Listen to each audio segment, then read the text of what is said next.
talking about my top 10 favorite TV shows of 2020. These are probably the only 10 shows that I saw that came out in 2020. I also can't remember a lot of the details.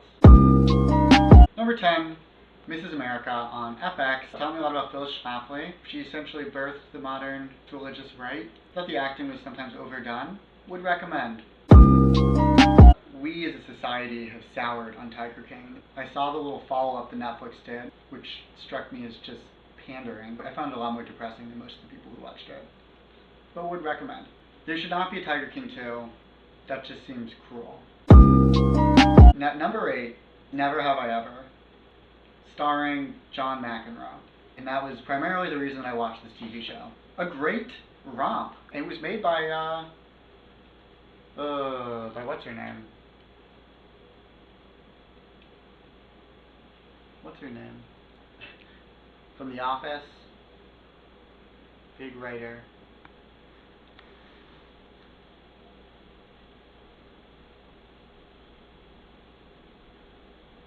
What's her name? Number 7, BOJACK Horseman. This came out pre-pandemic. I remember really liking it, but I also had a friend who worked for the show and said that they were all really mean. I can't completely remember what happens, I'll be honest with you. He dies, maybe? Number 6 is High Fidelity. It is a great shame that this show has been canceled. Everybody I knew watched it, so I don't understand how it was not renewed. I guess that just speaks to the bubble I'm in. I did not know that John Cusack supported Bernie Sanders until right now. And I think it's great. I support Bernie Sanders. Number 5 is How To with John Wilson. A show that I feel like I could have made myself, but when I think harder on it, I don't think I could have. I mean, that footage of that woman sticking a pigeon into a shopping bag on Columbus Circle and then just walking away, I think about that at least once a day. A tip for all you aspiring filmmakers, make a show that costs $0. Number 4 is Bridgerton. I've only seen 1.5 episodes. Even absent my problems with its treatment of race, I just thought it was a bad television show. Number 3 is The Last Dance. I really liked it, but I like basketball, and it's not for everybody. I'm also from Utah, and it's pretty heartbreaking to see at the end he defeats the Utah Jazz. But he is just an unbelievable athlete. He's such a perfect, capitalist. Number 2 is The Queen's Gambit.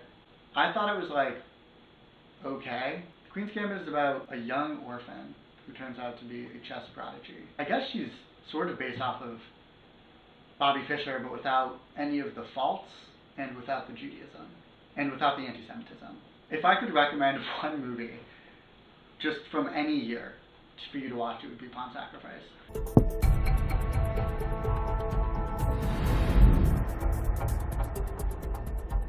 Check.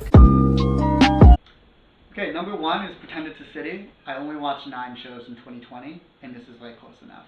I really like Pretend It's a City. I guess I have to say that. It's a show about Francesca Leibowitz. It's by Martin Scorsese. He just interviews her about various topics, most of which revolve around life in New York. She's just an incredible conversationalist.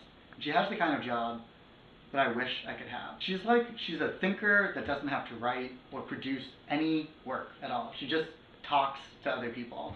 I know a lot of what she says is very problematic, and I haven't heard the term Gulf countries in a long time.